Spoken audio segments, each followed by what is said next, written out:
The north, best of the sunshine, I think, on Sunday. As we go into Monday, more sunshine across the country and those temperatures staying on the warm side. Goodbye.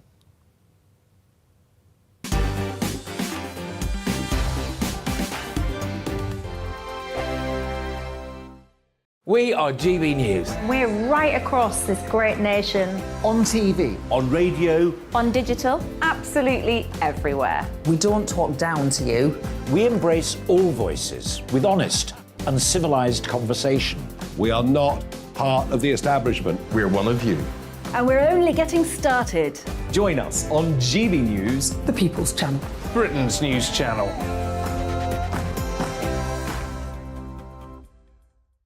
Hi there, it's Stephen and Anne.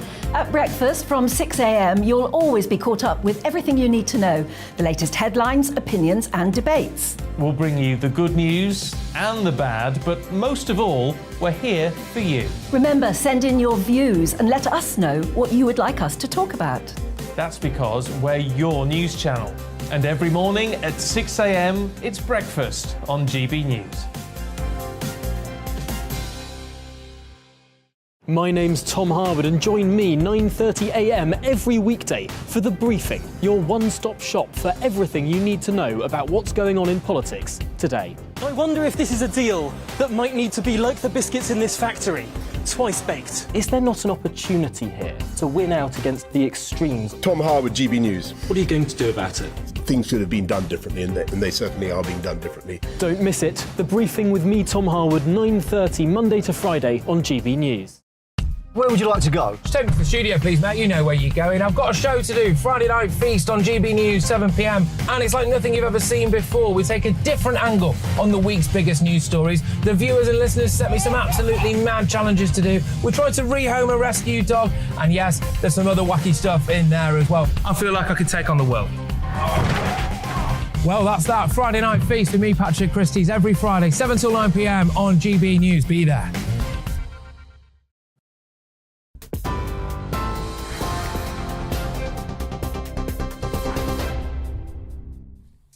Good evening. The latest news headlines from GB News. And the Conservative leadership candidate Rishi Sunak has been setting out his new vision for the UK. In a heated exchange with the journalist Andrew Neil, the former Chancellor was questioned about the economy, the rise in national insurance and the government's Rwanda policy. Mr Sunak also defended his plans to cut VAT on energy bills, which has been seen as something of a U-turn. If I become Prime Minister at the beginning of September and energy bills go up in October, there is no time to design something else that would be a more perfect way of helping people. You've got to work with what you've got. And actually, VAT is it is a blunt instrument. I stick by what I said. No, you said it disproportionately benefits the wealthy. And it does, but it provides support to everybody. And if you've got 4 weeks after becoming Prime Minister to put in place a policy that will help 30 million households, this is pretty much the only lever left. Well, Rishi Sunak's opponent, Liz Truss, says she's not complacent about her chances of winning after getting Ben Wallace's backing. The Defence Secretary's endorsement is expected to give her campaign a major boost, and it comes after the first official hustings with Conservative Party members in Leeds last night. French and UK border forces are promising to improve delays across the English Channel ahead of a busy holiday weekend. Travellers could face 2-hour delays at the port of Dover over the coming days. Tens of thousands of cars were gridlocked last weekend. The authorities blamed a shortage of French border officers and a car crash on the M20. Spain is reporting its first monkeypox-related death. It's believed to be Europe's first death from the disease. Only 5 deaths have been reported worldwide. Last weekend, the World Health Organization declared the outbreak a global health emergency. And the actor Will Smith has been apologising to Chris Rock months after slapping him in front of a global audience at the Oscars. Smith slapped the comedian for making a joke about his wife's hair loss. He's now addressing the incident in a new video posted on Instagram, answering questions about the night itself. I was fogged out by that point. It's all fuzzy. Chris, I apologize to you. My behavior was unacceptable, and I'm here whenever you're ready to talk. Will Smith. Now, the Commonwealth Games have been going well today in Birmingham, with England winning 9 medals on day 1. England's first gold medal of the Games was won by Alex Yee in the men's triathlon. Georgia Taylor-Brown took silver in the women's race, and in the velodrome, the women's cycling team took bronze, while the men's team achieved 2 silvers. A dominant gold medal from the men's artistic gymnastics team means England are the first team to win 3 consecutive Commonwealth golds. Well done to them. On TV, online and on your radio via DAB+, you're with GB News, where now it's time for Headliners.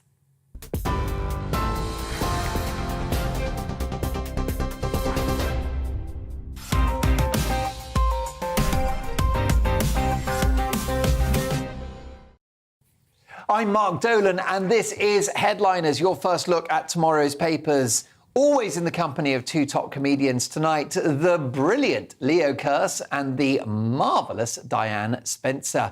And let's take a look at tomorrow's front pages. And we start with the Daily Mail. And here's what they're leading with. 17 million face hosepipe ban, whilst water firms waste millions of gallons a day. And exclusive, Colleen plots TV revenge after £3 million Wagatha win over Vardy. The Independent next, concerning story. Record staff absences pile pressure on the NHS. NHS staff absences caused by COVID-19 are now estimated at nearly double the rate of early 2021, depleting care teams by up to 50% and putting lives at risk. The Mirror next. Wagatha, the verdict. Judge rules it was Vardy's account and she did leak stories as Colleen triumphs in £3 million libel battle. Win Rooney is the headline. The Times next. Sunak suffers new blow as Tom Tugendhat, the ex-leadership hopeful, backs Liz Truss for the top job. He hails the true Conservative principles of tax cuts and Liz Truss's wider policy agenda.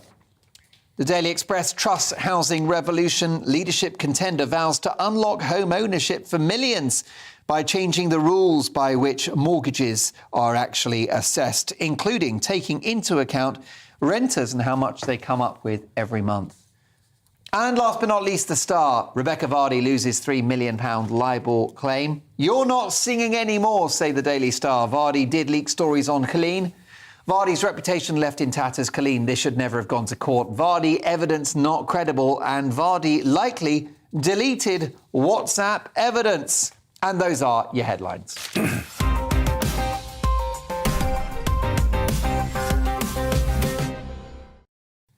Lots of stories to get through with my fantastic guests tonight, but we're going to start with a really, really tragic story in the Daily Mail. Diane?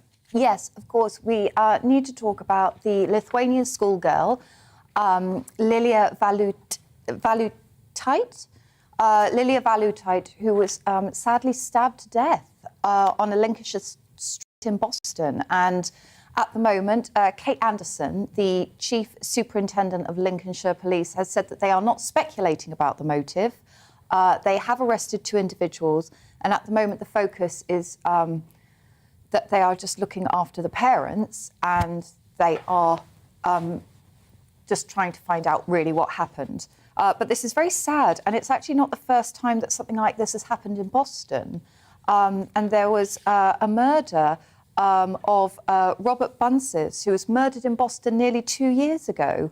And he was stabbed just days before his 13th birthday.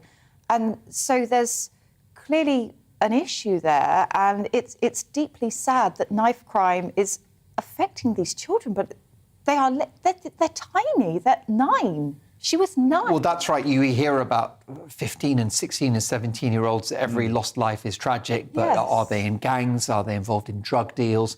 This is a 9-year-old girl. None of that's likely the case. A lot of people, I think, are just bewildered, and there's obviously a deep sense of sadness in the community. Well, I was surprised to see that Boston was the murder capital of England and Wales. I mean, obviously, it's dealing with something like murders, you get very low numbers. So, just a few can make you become an outlier. And Boston's, not a huge metropolis. But yeah, I mean, it's shocking. And it lists some of the child murders in the UK in the last year. And yeah, it really is shocking. And as you say, a lot of them are around the sort of the mid-teens rather than, as young as 9, which, is surely just a complete aberration. You've got to hope. But yeah, just the number of teenagers getting killed. I mean, I used to work in criminal intelligence, and there is an age between the sort of mid-teens to the early 20s, with is most of the sort of violent, sort of senseless crime. Obviously, some crime is committed for a purpose, for the acquisition of premeditated or for the acquisition of wealth. But for the senseless violence, it's generally teenage boys and very young men. Normally, when the empathy is not there. And that sometimes comes in later life. The mentality is someone that can stab a 9-year-old to death. You're dealing with a very troubled individual. We don't know the details, so I mean, we're speculating. You're dealing with, let's be honest, a reprehensible and evil individual. A shocking story, but one we have to cover because it's one of the big stories from tomorrow's papers. Moving on now to Saturday's Guardian. And Leo, it seems like justice is finally served with a load of cash. Yeah, so slightly cheerier, with just 30,000 people getting ill from infected blood. No, this is another tragic story. So there's a contaminated blood scandal, and a judge has ruled, or the chair of the inquiry examining the scandal has ruled that each person who's infected with this blood should receive at least £100,000. So during the 70s and the 80s, when they weren't properly screening blood for hepatitis and HIV and things like that, 30,000 people became severely ill from these diseases, which obviously, around about then, now they're not a death sentence, but in the 70s and 80s, a lot of them died. There's 4,000 surviving victims, so they've been recommended to be paid £100,000 each, which is going to come to 400 million. But I mean, it's almost as if the government's been sort of putting off paying this because they know that the people are dying. I mean, they've already gone from 30,000 down to just 4,000 surviving victims. So the longer they can kick the can down the road, the less they have to pay in compensation. So yeah, Boris Johnson was urged to immediately pay the interim amounts to the people who deserve it. And rightly, he did so. Well, the inquiry began in 2018, and we're only now in 2022 giving these people the compensation, and they're saying that one of these people is dying every 4 days. So yes, pay them without delay. Yeah, although as a taxpayer, part of me, no, just pay them. Just pay them. Do it. Just pay them. Yeah, and make it timely. As the latest trial of the century comes to an end, tomorrow's Independent has a wag wagging her finger, Diane. So, finally, Colin Rooney says the costly Vardy case should never have gone to court in times of such hardship. Yes. We hear this, but what we're hearing really is Colin was right, and that is what we care about. You see, now, obviously, they tried to solve this case outside of the court, and they tried to say to Vardy, well, let's settle outside of court. And Vardy always said no. And you think to yourself, well, why would you say no to this? And the reason is, when Vardy was last seen in the public eye, she was named as the snitch. October 2019, the snitch, Rebecca Vardy's account. Now, who do you then instantly not invite to anything that is anything to do with celebrities, right? Rebecca Vardy. So suddenly her source of income, her source of celebrity has been cut off because everybody in that world suddenly goes, oh, she's the leak. So, of course, she has no way to make any money. She has no way to kind of feed information to the Sun. So, of course, she needed to drag it through the court. Because you think to yourself, why would you drag this through the court? Because you're Rebecca Vardy, because you know you did wrong, and you know that you got your agent to leak all these things. I mean, I am saying this, but she has just been proven guilty, and I'm not the one who lost my phone in the North Sea, right, and accidentally deleted WhatsApp because I forgot how it worked, of course. And so the reason why she wouldn't settle out of court, in my opinion, is now her name has been splashed all over the papers. She's hoping for a celebrity coach trip possibly come dine with me.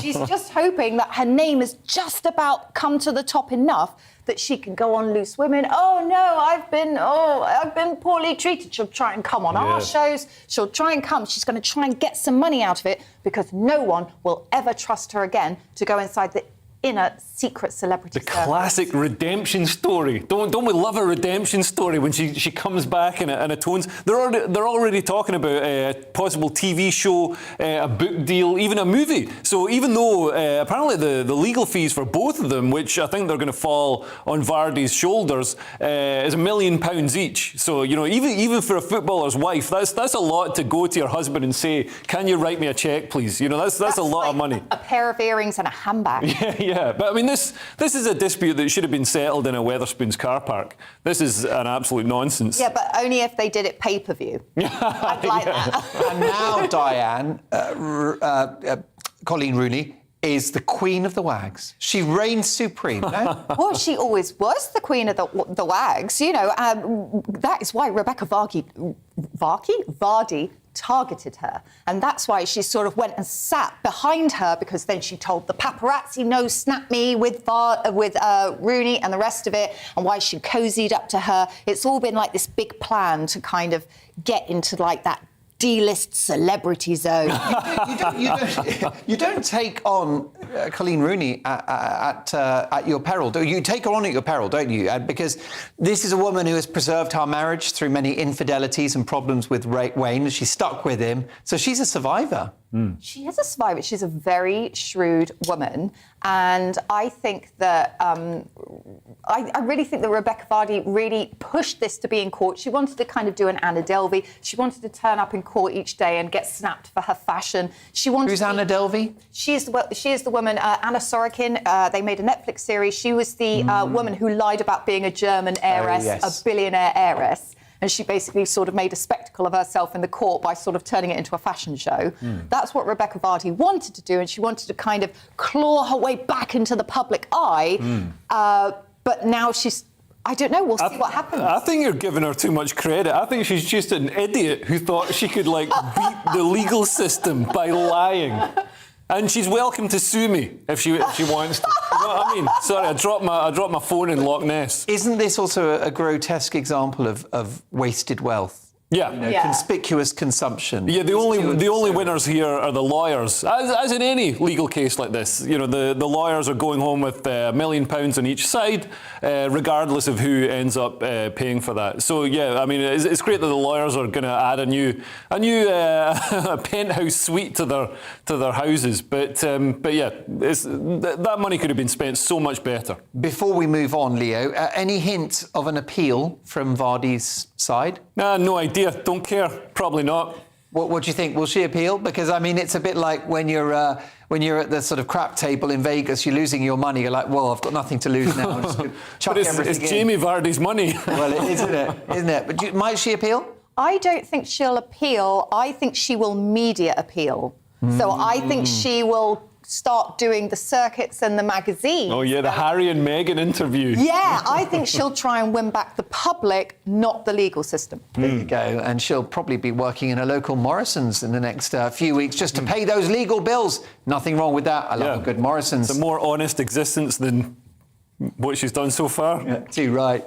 Well, we may be dealing with rising bills and hardship because of Russia's actions, but Saturday's Telegraph shows how much worse it is for Ukrainians, Leo. Yeah, so this really encapsulates how barbaric the Russian troops are behaving. So there's horrifying footage that's appeared that shows a Ukrainian prisoner of war being castrated by his Russian captors. This has emerged on pro-Kremlin social media channels on Telegram, and it just shows the absolute depths of depravity and horror that are happening with the Russian troops, and it's actually a sign of failure in Russia's armed forces. They're not disciplined, they're not well trained, they're not abiding by the rules of war, even just the rules of sort of basic humanity and how you treat people. There's no discipline. They're stealing. They've been stealing from where they're occupying territory. They steal everything, trainers and household appliances, and ship them back home. But also they're scared. And I think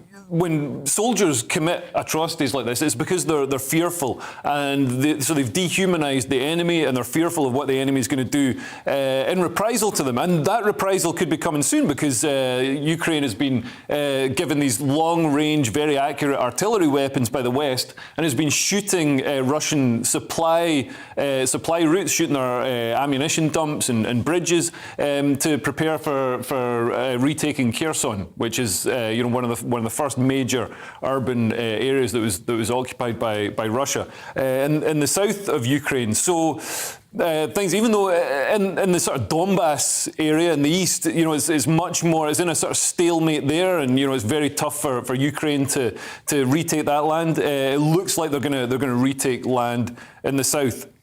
Yeah, I mean, just an absolute nightmare, a horror show. And Diane, let's have a look at whether those sanctions on Putin are actually working. This in the Mail. Well, they are, which is wondrous. There is no path out of economic oblivion for Putin. Russia is losing financial war with the West, says the Daily Mail. So essentially, the imports and the exports are down. They've got their budget is in a deficit for the first time in years, and they're making the deals that they are managing to make with other countries are coming from a position of loss. And it means that because things aren't coming in, whatever they are managing to manufacture and send out is not very good. For example, Russian cars are now being made without ABS or airbags. I've seen Russian driving videos on YouTube, so this is going to be an issue. Most of those videos end with somebody getting out of a Lada or some, Soviet car with a Kalashnikov and, exacting revenge. But now the Kalashnikovs won't work because they won't have, firing pins or something that they used to buy from the West. No triggers. Probably, if they do have it, if they're making any ammunition, they're firing it all at Ukraine, so they can't export that. Gosh, don't fly on any newly made Russian aircraft. They probably won't have altimeters or anything that indicates how fast they're going. Or wings. But no wings. Well, in fact, they found in the rocket motors of rockets being fired over into Ukraine, so military weapons, because they can't get the microchips in Russia now because of the sanctions. So they've found microchips that have been taken out of dishwashers and things like that. And, electrical components from just harvested from where they can get them. So, even though Russia, at the moment, is sort of run off a cliff and it's still treading in the air like Wile E. Coyote, but it's going to plummet at some point, according to this report, which is made in America. So, how much can we believe that? Well, let's hope that happens soon. Before the break, let's talk about mortgages for viewers who are lucky enough to own their own homes, basically anyone over 40. Saturday's Telegraph has a story about how next year could be a shock. Diane, tell me more. Yeah, we're approaching that kind of horrendous moment where kind of two things come together and bang. So essentially, so there was the post-lockdown race for space. And what's going to happen is that the cheap loan deals that people had are going to hit homeowners, and 2 million homeowners will be hit by a mortgage rate shock next year. So the Bank of England is pushing up its interest rates because it's trying to curb inflation. But also, people's sort of fixed-rate mortgage deals are coming to an end in 2023. And by the end of this year, they're predicting that, inflation is going to be at its all-time high at 11%. And the Bank of England might even shove sort of those rates up to... It's had 5 consecutive rises. And currently it's on something like 1.25%. It could even increase as much as 3%. So in real terms... that means that, for example, if your mortgage was £400,000, that means you're going to end up paying an extra £624 when you're paying off your mortgage. A month? That's the rate. A month? I believe so, yes. Yeah, I mean, it would be, wouldn't it? It would be. Yeah. Well, yeah, but I mean, the real issue here is that inflation is running at 11%, and that's the headline rate. That's not including, other things. So the real rate is probably higher than that. But interest rates are only 1.25%? That's an absolute nonsense. That means if you've saved money, that money is being stolen off you by inflation. Inflation, quantitative easing, when the government creates money and devalues the value of the money in circulation, that means your savings are being taken off you. And if I'd known, I saved my money. If I'd known that savers were going to get punished like this, were going to get stolen from by the government, I would have got ridiculously, overblown, unrealistic mortgages and got mortgaged up to my hilt and taken out loads of debt. Yeah, but some of the people who have got these mortgages are being the guy says to them at the end of the article, Andrew Montlake of Mortgage Brochure. Oh no, Lewis Shaw of Shaw Financial Services. He said if the jump in payments is too much, you're better off selling your home rather than deal with these. Your home might not become affordable. Yeah. But saying to people in that casual way, oh, well, you might have to sell your home. Moving home is one of the most stressful things you can do. Right, Leo? Well, I moved home today. Fine. Absolutely fine. I don't know what these babies are talking about. Moved home, oh, my God. A TV Honestly, show? What we need. Yeah, I moved home, presented a TV show. I'm still here drinking some milk. Honestly, what we need, I went to 2007 when the financial crisis happened. I was like, oh my God, thank God, some families are going to get evicted and I can afford to buy their nice house and sit in it on my own with all my money. And it didn't happen. So hopefully this time round, we're going to get some economic catastrophe and those families will be out on their ear. Every cloud has a silver lining. That's it for part one. But coming up, we've got weather forecast trolls, banter lessons for prison guards and racist civil servants. It's a GBNews smorgasbord. See you shortly.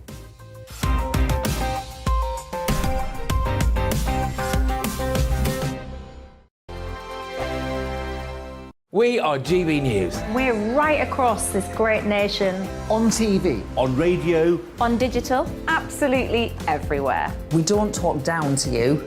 We embrace all voices with honest and civilised conversation. We are not part of the establishment. We're one of you. And we're only getting started. Join us on GB News, the People's Channel. Britain's news channel.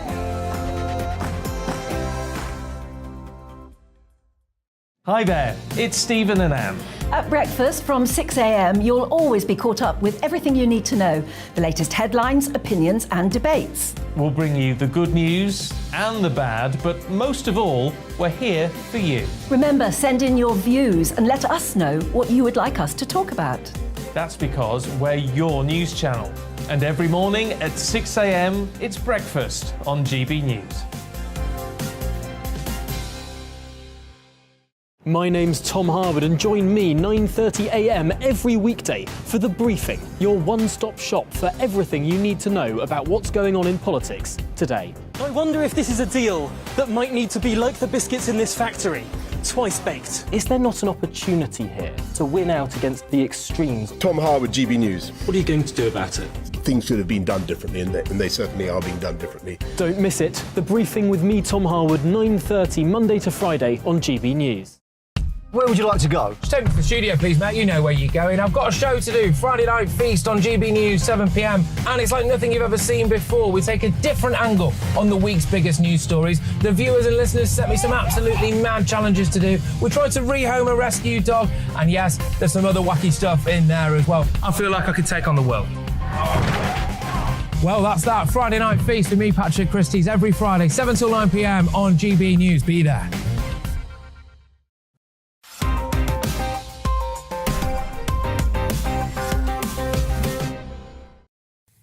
Welcome back to Headliners, your first look at tomorrow's papers. Tonight in the company of the brilliant comedians Leo Kearse and Diane Spencer.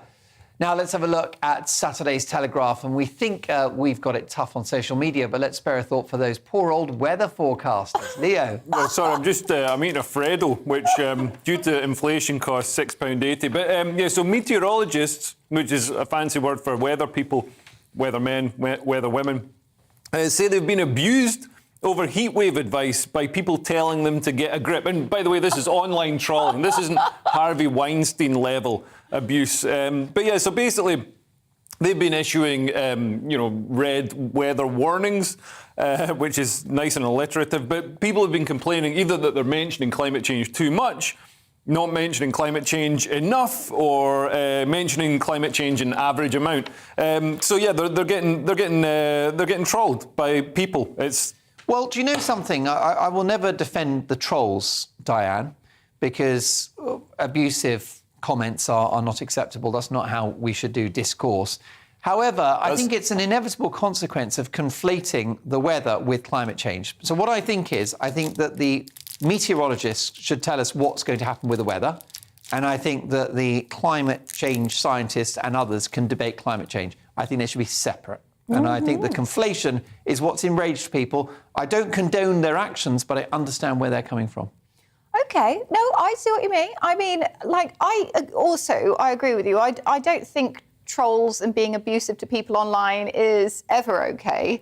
But there's a difference. Sometimes it's that's because funny. You're a troll. Yeah, there's a difference between being abusive and being critical and giving somebody feedback. And some of these things that they said, they were like, some of these, a load of rubbish, nanny state, fake emergency, pathetic, absurd, fear-mongering nonsense. It's all just accurate. I'm not being weird, but my parents say half that stuff to me, on our weekly Skype. Really, you can't. It's so weird. You're saying that you couldn't really call that abuse, right? You can't call that abuse. I would say that is critical feedback on the way you're delivering the weather. Yeah, I think that's good. This is getting more column inches in The Guardian than the Telford grooming gang scandal. Yeah. And that shows, people, for some reason, you notice it with police forces now as well. They'll scramble all units if somebody does a tweet, misgendering someone. But if there's actual real-life physical abuse, they're totally hands-off. You won't see them. Well, yes, and here's the thing, Leo. The public are sick of being lectured about COVID, about climate change, about energy. And I think this is what happens when you, in my opinion, when you brainwash the population. Now, COVID, very, very nasty virus, fatal to a lot of people, very tragic. Lots of people lost their lives. But in relative terms, not the bubonic plague, but that's how it was characterised by the media. And I think now a lot of the public are punch drunk from this, what would you call it, I suppose, catastrophization of everything? It's literally like the 4 horsemen of the apocalypse, but now we've got climate change, Brexit, pandemic, and, I don't know, Monkeypox. sugar. We got monkeypox. But what it is in terms of establishment media, Diane, is it's the boy that cried wolf once too often. Well, yeah, and you've got scientists. I mean, you've got to be able to push back and query the science that we're handed because it's funded by someone. All those scientists, you'll notice it with the World Health Organization trying to make monkeypox into this, oh my God, it's going to be a terrible pandemic. It's not. Just don't go to an orgy for a few weeks. You'll be fine. I just say I hugged you earlier and I felt lumps. Right. well, that wasn't monkeypox. And you're hairier than you were last week. I am, yeah, but that's not monkeypox either. That is just my testosterone levels. You've been eating a lot of bananas. But scientists have an agenda. Scientists, are paid. They get government grants or grants from, foundations. Yeah. So they're basically, that money. You're not going to tell me that money doesn't come with an agenda. There's no such thing as a free lunch. No, too right. Except at Pret a Manger on Monday between 1 and 2. OK, let's move on now to Metro, Diane, with news that the screws need to learn not to bruise the crews. The screws. So, according to the Metro, prison officers are given, quote, banter lessons, end quote, so they don't offend inmates. Oh, God. I am so sorry. Oh. But wait, what's next, really? Joke writing, basket weaving, shall we all learn to dance in a circle? This is nuts. OK, so there's a 1,000 capacity prison and there were 51 complaints. Let me just put that in perspective. That's 5% of the prison population complained about the conversations that they were having with staff. And so now they have to have a banter workshop because you can't take the mick out of the football team someone supports. Oh, my God. Prisoners. Oh. And it's just conversation. And what now, prisoners? What? It's not like they're a bunch of delicate people, like sat around doing sort of embroidery and then sort of... I'm disappointed they're not just like going around like beating them up with truncheons. Instead, it's like, you know, like, I would actually be. It's prison. You're supposed to have a bad time. It's not supposed to be a fun place where people care about your feelings. If you want people to care about your feelings, maybe don't hurt their feelings by stealing their TV. How about that for a concept? Well, you know, prisoners are notoriously tight-arsed, aren't they? Partly because there's half a pound of you don't want it to fall out. Yeah, and a mobile phone. But look, I mean, this is. It feels like April Fool's Day. This story, doesn't it? It's absolute nonsense, and you know, and it's a continuation of the sort of war on fun. This war on banter, and banter is, you know, healthy. I hate using the word banter. It's so sort of naff, but it's very reductive. It's very reductive, but the banter is what breaks down barriers between people and helps people get on and get through the day. And now you've got, you know, all this sort of feelings legislation and feelings rules, and we even saw Posey Parker, the gender critical feminist, was visited at home by the police, and they said she'd been untoward to paedophiles. And it's like, surely, if there's people you're allowed to be untoward to, it's paedophiles and inmates in a prison. You know what I mean? Come on, can we not just bring the old days back, just the good bits from the old days? I'm not saying we should only have 3 TV channels, but we can at least be untoward to paedophiles, and prison inmates can have a bad time. Well, the extreme nadir of wokeism is to actually say, oh, paedophiles must be respected for their sexual orientation. Yeah. That would be the kind of logical madness of wokeism, and I think that's the direction we're heading in. Yeah, absolutely. I was talking about it tonight on the. Go on. What did you say? Well, we're seeing, you know, the sort of introduction, the consistent introduction of adult sexualised themes and issues into. So you've got, you know, Drag Queen Story Hour touring the UK. There's the Naked Family Sex Show, which is a naked sex show for children, funded by the Arts Council. I'm not making this up. This was a primary school that was visited by a drag act called Miss Testicle. They weren't Ukrainian. Yeah, well, but no, it was going to be me, but I had a gig came up, I couldn't do it, so Testicle stepped in. Right. Because you know, everyone's got it. You've got to have someone you go to. Well, at least now I know it was going to be you. It's less sexualised. I'm glad to hear it. Diane, you were going to say something before we got to that. Oh, no, I was just going to say that I feel that prisoners are not the best people to hang around with, and they're very. It's difficult being in a prison, and I am for rehabilitation. I think that our prison system is broken, but I think that sending the staff, like telling the staff off for trying to make the day pass a little bit easier, their jobs are not easy, and like it's like blaming the blame on the staff because they're having a little bit of a joke with the prisoners, and 5% complain. 5% is not enough to make a change. I'm sorry, no. And it's removing the incentive to become a prison officer. I'd love to be a prison officer, you know, walking down all the rows of bars, banging my truncheon off them. Oh, you know, God. just like...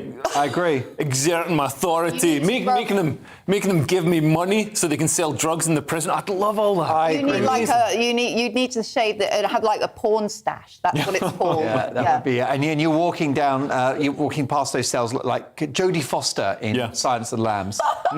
That iconic moment. Well, let's move on now, continuing the theme of unnecessary training. Tomorrow's Times with news of the biggest racists of all, civil servants. Leo. Yeah, I knew civil servants were racist, but luckily they have equality, diversity and inclusion departments to try and train them out of it. So there's a training video for civil servants at the Department for Levelling Up Housing and Communities, which reportedly says that white civil servants should be aware of their privilege. It says, for many of us who are white or white passing, meaning that we're often identified as white in public spaces, the colour of our skin, our race or ethnicity has not had a negative impact on our lives. We call this white privilege.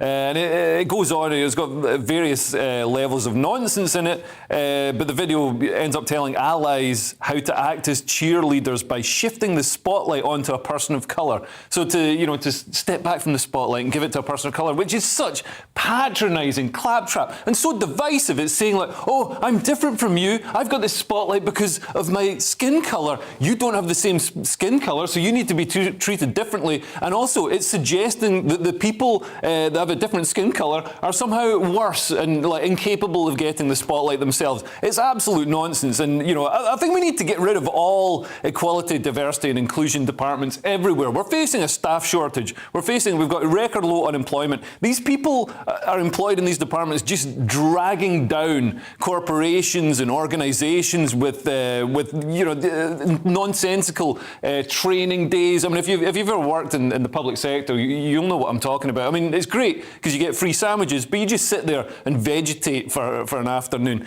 So just scrap all equality, diversity and inclusion, replace it with a motto that says, be a nice person. And there, we've solved the issue. Because most of this is, apart from being reductive, is completely counterproductive. So, it treats people differently and creates division.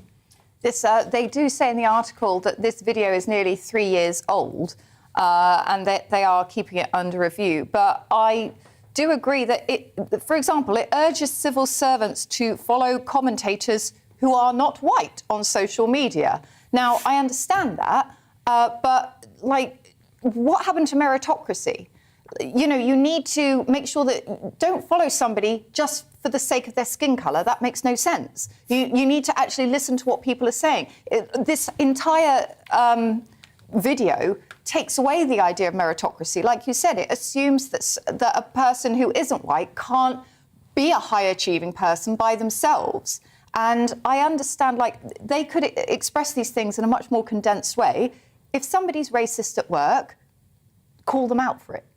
That's it. 100%. Yeah, because racism is bad. And that is, if somebody's going to be racist and you do need to put a rule in work, because people are different and some people are. We've got laws around that, but this isn't even about racism, active just simplify racism. It is what I'm saying. This is about your sort of subconscious thought and all the rest of it, which is an absolute. I mean, it's creating divisions where they weren't there before. Yeah, and also it's saying that if let's say that you've done well, but you happen to be white. Oh, you've done well because of your privilege. Well, actually, no, you might have actually done well. What does that say to sort of people who are white? This is very divisive. Well, particularly when attainment into higher education is lowest among poor white kids, and therefore the answer is stop talking about colour, focus on inequality and poverty, and lift everyone as a society. All Brits, we're all brothers and sisters, that's the thing. But as you pointed out, this woke ideology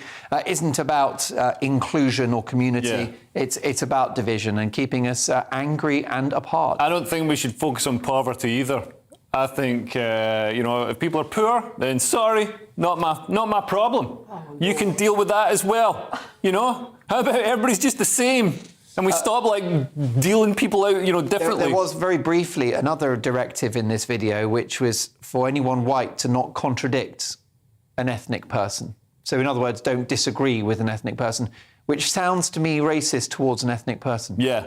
So that's how it comes full circle, isn't it? That anti-racism, as it's known, is profoundly racist. Yeah, absolutely. We all knew it. It's about segregation and divisiveness. Sorry, I'm just my whole head is just poof. Well, we don't want to. Let's put you back together like Humpty Dumpty as we get to our next story.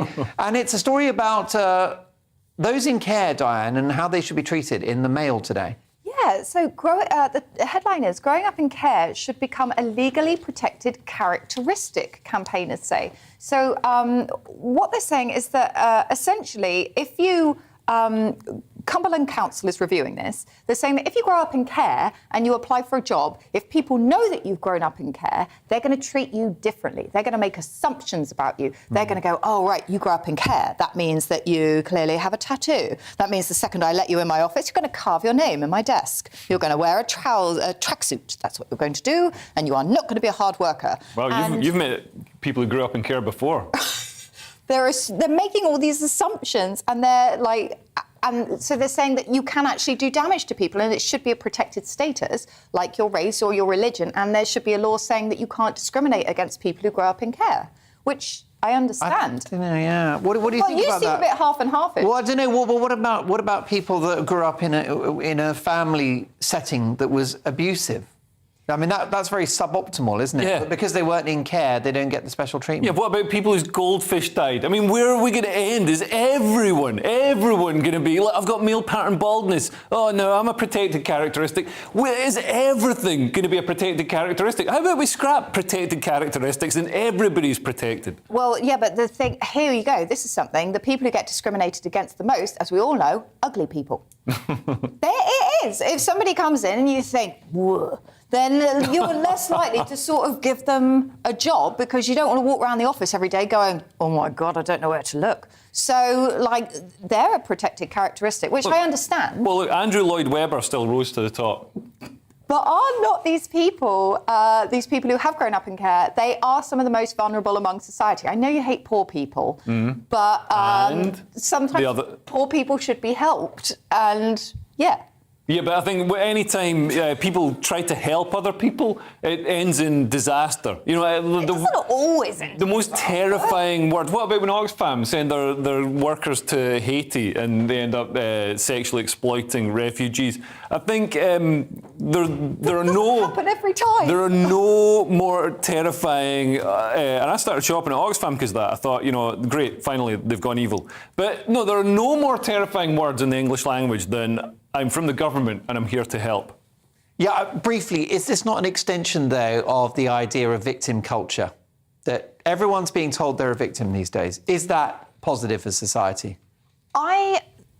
Yeah, it's definitely not positive to sort of say to people, oh, you're a victim, you should have sympathy, because it stops people from standing on their own 2 feet. It stops people from dressing themselves properly every morning, getting up, going to work and just dealing with it. I've seen people who have the perpetual victim mentality and they are flakes. And they, oh, no. And you just think, oh, for goodness sake, just pull yourself together. I'm like one of those people texting the weather people, get a grip. But at the same time, I do understand that there may be people who judge you. So half and half. I think that's a really, really fair point. And you know, I've spoken to many people who have been in care on my programme, and it is a very, very different and very challenging experience for so many. Very, very painful, and it's amazing how so many have prevailed, including the Olympics legend Chris Akabusi, who told me his story on my programme just a few months ago. That's it for part 2. Coming up, we've got the slaphead world, happy strippers, and a not-so-heartwarming message in a bottle. See you shortly.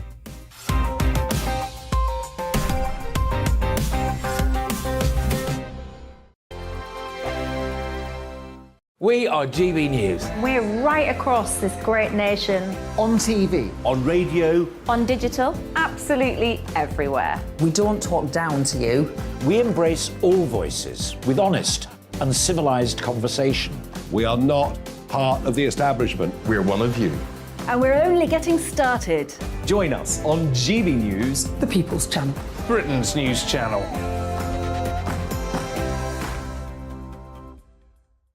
Hi there, it's Stephen and Anne. At breakfast from 6 a.m, you'll always be caught up with everything you need to know, the latest headlines, opinions and debates. We'll bring you the good news and the bad, but most of all, we're here for you. Remember, send in your views and let us know what you would like us to talk about. That's because we're your news channel. And every morning at 6 a.m, it's breakfast on GB News.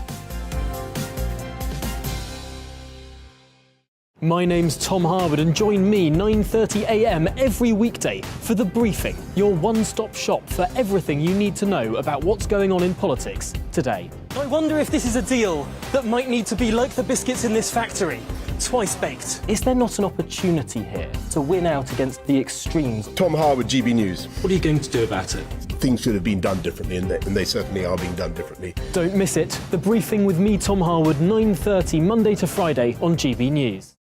Where would you like to go? Just take me to the studio, please, mate. You know where you're going. I've got a show to do. Friday Night Feast on GB News, 7 p.m. And it's like nothing you've ever seen before. We take a different angle on the week's biggest news stories. The viewers and listeners set me some absolutely mad challenges to do. We tried to rehome a rescue dog. And yes, there's some other wacky stuff in there as well. I feel like I could take on the world. Well, that's that. Friday Night Feast with me, Patrick Christie's, every Friday, 7 till 9 p.m. on GB News. Be there.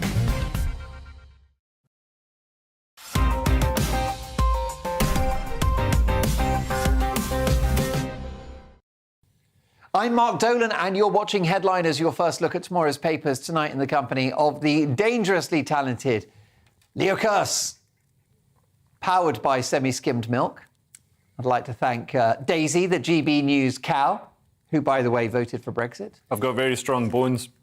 So I've heard. I've seen one of them. And the wonderful Diane Spencer, who is dairy-free. Now, let's have a look at this story in Saturday's Daily Mail. And it's big news. Will Smith has apologised to Chris Rock. Take a look. I was fogged out by that point. It's all fuzzy. Chris, I apologize to you. My behavior was unacceptable, and I'm here whenever you're ready to talk. Diane, are you buying the apology? No, and let me tell you why. He said, I've reached out to Chris and the message came back, he's not ready to talk, and when he is, he will reach out. Then, sir, you should not have made your public apology. You should have waited until Chris Rock reached out. But you didn't. You've disrespected him again, the same way that you disrespected him when you marched up to him and smacked him round the face. Because a true apology, he would have respected Chris Rock. And he would have said, oh, OK, you're not ready to talk, I won't do it. But instead, he's done this great big, oh, woe is me, public speech. Oh, I feel bad about what I did because everybody thinks I'm horrible now. So he's done this public display to try and make it right within his own soul because he knows that he was out of line and he can't live with the shame and guilt anymore. Well, I'm sorry, but you're just going to have to sit in your mansion and feel like crap because what you did was really, really wrong and this is just, no, I'm sorry, but I'm not accepting it. If he wanted a proper apology, he should have waited until Chris Rock was ready and he didn't. So to me, this is just a wrong on top of a wrong. Yeah, I mean, he's in a hole and he keeps digging, don't you think? Yeah, apologies are never for the benefit of the person who's been wronged. They're always for the benefit of the person making an apology, which is why I never apologise. But what's interesting is Will Smith is a Scientologist, and in Scientology they enforce hierarchy through slaps and through sort of abusive power plays, you know, shouting and screaming like Tom Cruise does on set. There's a thing called the tone scale that somebody explained to me, and I've forgotten now because I've drank too much milk and I've got an ice cream headache. But basically, this was a classic Scientology move. So I await my letter from the Scientology's lawyers. Yeah, I'm looking forward to that one. Good luck with that battle. That'll be worse than Wagatha Christie.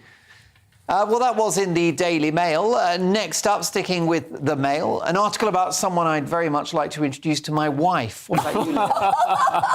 No, I think my wife would batter her. So she's called Alisa Abduleva. She's a relationship expert, although I think that's what she says rather than what anybody else has said. She's prompted furious backlash after telling women they must be prepared to submit and surrender to men if they want to find a husband who will provide for them. So she did a viral video that's titled "Women Must Accept This About Men," racked up over 840,000 views, and she says the key to finding a man who will provide and protect you is to learn how to respect that men are authority. I don't know, how about providing for yourself? You're making these viral videos, obviously getting some Google, some YouTube advertising revenue. Like, provide for yourself. Women can work.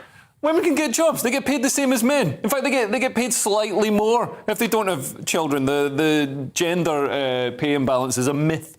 So yeah, it's an absolute nonsense. I just think it's the wrong message to be sending out. Oh, this is what you should do if you want a man to be a provider. It's such a bad attitude to have. It's really naff, because I love buying my husband treats. I love taking him out. I love sort of treating him like the king he is. And if this was true, dominatrixes would never get any work. It's true, they wouldn't indeed. OK, well, let's crack on now with Saturday's Times. And how about a trip to Bristol, Diane? Oh, I think we should go to Bristol. I love this. So strippers dance for joy. This is in the Times after Bristol Council rejects a ban on clubs. So I spoke about this on this programme a while ago because Edinburgh passed a ruling that said that strippers couldn't take their clothes off, which is terrible because you're putting 100 people out of work. But Bristol the Bristol Sex Workers Collective have said, we are screaming, crying and throwing up with joy right now. I'm not sure if that's healthy, but there we go. Keep their weight down so they look good in the poll. Oh, wow. So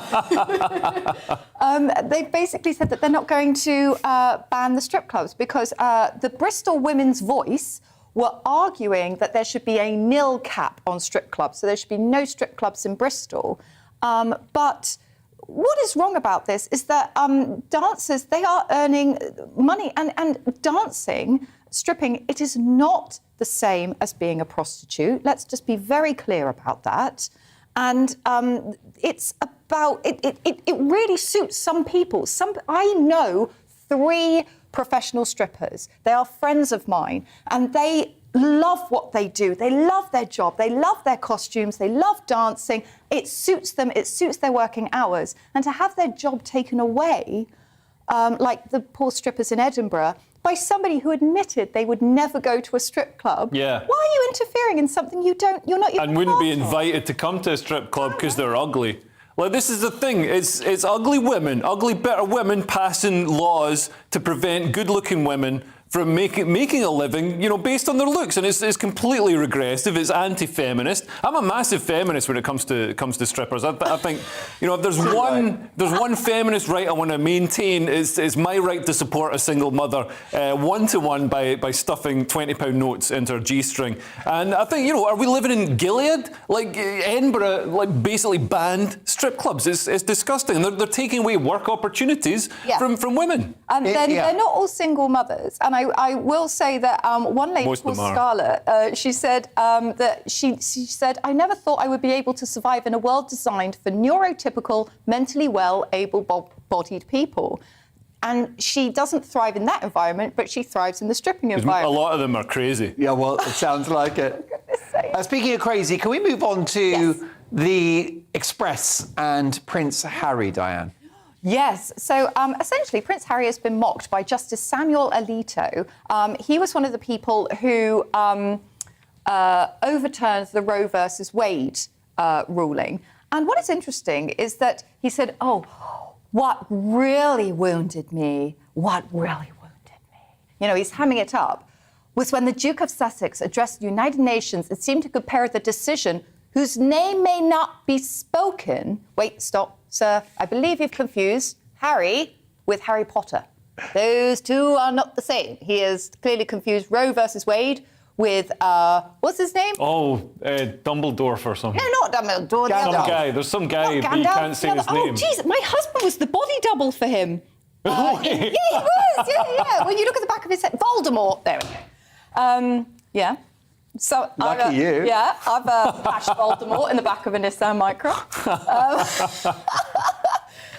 So essentially, the Duke of Sussex is being criticised for being overtly political. But Harry, what else have you got? Because you're not very skilled at anything else. We're still waiting for your Netflix series. We're still waiting for your Spotify. So I guess sticking your nose into political affairs is the only thing you can do now because Meghan wants to be president. Yes. And also Harry said, we are witnessing a global assault on democracy. And it's like, Harry, you've only got a voice because you were born a royal. You weren't voted into office. You're the one. You're the assault on democracy. Remove yourself. Let someone else have the spotlight. And he's annoyed everyone in this country, gone to America, and he's now annoying half of America too. Yeah. It's really great. I think more than half. Amazing. Who knew? We wouldn't want to pigeonhole you, Leo, but tomorrow's Metro has a story about something, and I hope I pronounce it right. It's called Iron Brew. Iron Brew, this is right, and please don't pigeonhole me. There isn't enough space in there for a pigeon. So there's a mother in Glasgow who was addicted to Iron Brew. She got addicted and she was drinking an insane amount, 20 cans a day. So during 2 years of lockdown and COVID restrictions, where Iron Brew addiction really took off. I mean, I've got to be honest, Scottish people have been addicted to worse things than Iron Brew, but she drank nearly 15,000 cans of Iron Brew. So she consumed 94 24,000 grams of sugar and 450,000 milligrams of caffeine and spent £60 a week on 24 packs. So your recycling bin was overflowing with iron brew. She was chain drinking it, but things took a serious turn when she was hospitalised after suffering dizzy spells, fainting and heart palpitations, which she presumed was connected to the iron brew. Was she mistaken for Donald Trump when she went into hospital? No, it didn't change the colour of her skin or her gender. But she got hypnotism to kick the habit, which just shows that hypnotism... I thought they took the sugar out of iron brew. That's sugar-free iron brew. Oh, I see. It's still so in the main normal recipe is still the same, is it? Outrageous stuff. Brilliant. Well, look, folks, thank you for a very, very lively look at tomorrow's papers. Of course, we're back again tomorrow. It's every night. We are stripped 7 days a week on headliners, so do make sure that you tune in tomorrow, and we'll give you the first inside track on everything that you need to know that's happening in the world. A busy show on Mark Dolan tonight as well tomorrow. I'm live from 9 o'clock with The Big Question and a very special Mark Meets guest, royal expert and star of the jungle, Lady C. So lots to get through. I'll see you tomorrow at 9. Thanks for watching Headliners.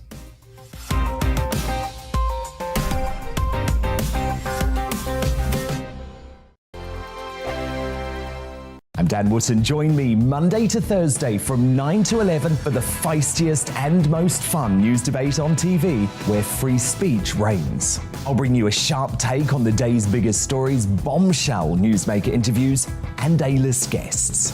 And I guarantee you, no spin, no bias, no censorship, and no reason to go to bed. That's Dan Wootton tonight, Monday to Thursdays from 9 on GB News. On Mark Dolan tonight, we have a simple plan, which is to inform, stimulate and entertain in equal measure. It's all about getting your opinions on the national television airwaves. I love my viewer emails, mark@gbnews.uk. So do join me from 9 p.m. to midnight every Friday, Saturday and Sunday for big guests, big opinions and a big presenter. 6'5", don't you know? See you then on GB News. We are GB News. We're right across this great nation. On TV. On radio. On digital. Absolutely everywhere. We don't talk down to you.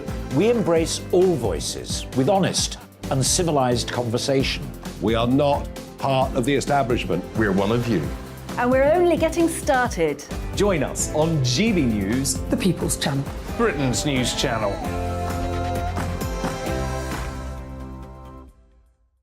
Hi there, it's Stephen and Anne.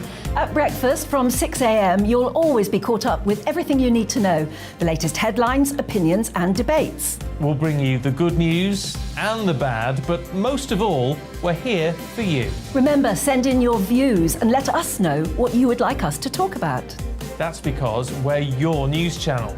And every morning at 6 a.m, it's breakfast on GB News.